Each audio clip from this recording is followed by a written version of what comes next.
The preceding show was from start to finish Councilor Chuck Turner of Boston defending his position with regard to the actions which have been going on in court. I know nothing about that case, but I think there would probably be value in explaining to you the distinction among the various cases that are going on. Mr. Turner has apparently been found guilty by judge and jury, or judge, I don't know which, of crimes alleging misbehavior in office.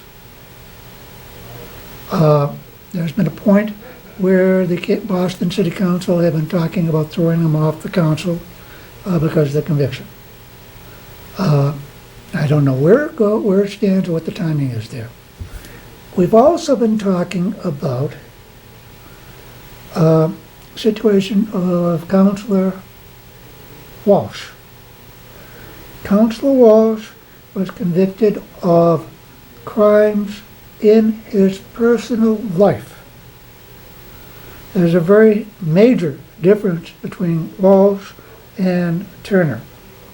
Turner's convictions concern matters in his public life as part of his performance of office of City Councilor in Boston. Walsh was convicted of crimes in his private life. My personal experience is that his public life differed markedly from his private life. I very strongly disagreed with Walsh's position on rent control, but it was very clear that as a public servant, Walsh's record was unblemished. The comparable situation to Mr. Turner would be the city manager in front of that Superior Court jury, and the Superior Court jury and judge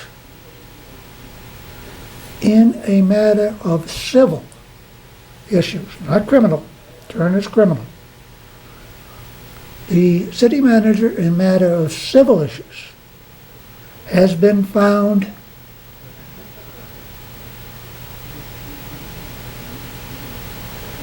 civilly guilty. Let's use that term. That's as accurate as possible, because the judge used the word reprehensible. You're talking about a civil offense which the judge has called reprehensible. The finding is that the city manager destroyed the life of Melvina Montero in retaliation for her filing a civil rights complaint. Chuck Turner has not been found guilty of destroying anybody's life. Bill Walsh, in his private sphere, was not found guilty of destroying anybody's life.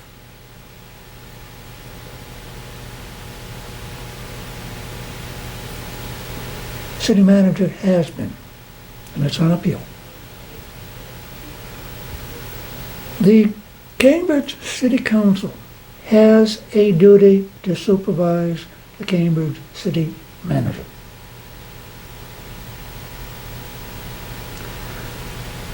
The Cambridge City Council has in front of it a very persuasive judicial opinion under which a very respected judge goes through the evidence at trial, including extended quotes of the Cambridge City Manager. She and the jury have found that the Cambridge City Manager destroyed the life of Melvina Montero in retaliation for Melvina Montero filing civil rights complaints. The absolute minimum the Cambridge City Council should have done under these circumstances, with that persuasive opinion in front of them, the absolute minimum the Cambridge City Council should have done was get an independent lawyer to look at the case. On following the facts, it sounded to me like one city councilor was trying to get them interested, and he could see no interest whatsoever. The finding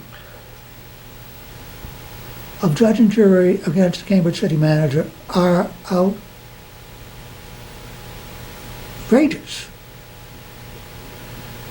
The finding is not outrageous, the behavior they have said the city manager was guilty of is worse than outrageous. The judge called it reprehensible. Now, we got two opinions here. I have provided the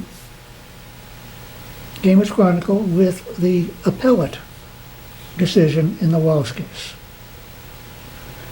My recollection is the judge that is the trial judge in the Walsh case, in sentencing Walsh to jail, had glowing comments about Walsh's behavior as a public servant. Glowing comments about Walsh's behavior as a public servant. And the judge sentenced him to jail because of his behavior as a private individual. In the Montero case, you've got a judge who looked at the city manager, and the judge used the words reprehensible. Now, there is a very big difference between a judge sentencing Walsh to jail and calling him a commendable public servant, and the judge in the Montero case looking at the city manager and calling him reprehensible. These are judicial findings with regard to performance in office. And the city council would not even bother to get a separate legal opinion. Now, a separate legal opinion is of major concern because of the concept of conflict of interest. The judge, the lawyer representing the city in the Montero case has a blatant conflict of interest with regard to the city council. That attorney is trying to get the city off the hook in the Montero case. And it is the job of that attorney to get the city off the hook in the Montero case. It is the job of the city council to evaluate, as the employer of the city manager, whether the city manager is fit to continue in office.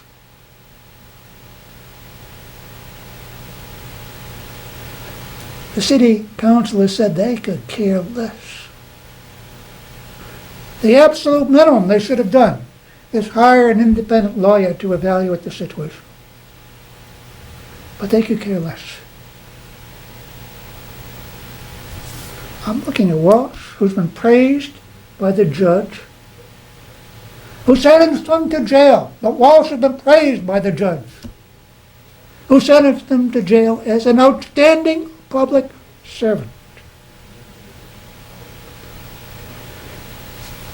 Healy's been called reprehensible by the judge for his behavior in public service. And the city council doesn't want to know whether or not it's true. They simply accept the conflict of interest tinged opinion of the attorney handling the case. They have a duty to protect their employees from somebody who has been described as reprehensible by a judge with an excellent opinion. And they could care less. Additionally, while I strongly disagreed with Walsh on rent control. Walsh said he stood for something in the public sphere. Walsh was an honorable man in the public sphere. He said he stood for something, you have a right to believe him. The incumbent city council claims to be pro-environment, but they're destroying the environment. Their claims to be pro-environment on these matters which have tangential impact on their duties as city councilor. And their duties as city councilor, they are destroying the environment en masse and very great.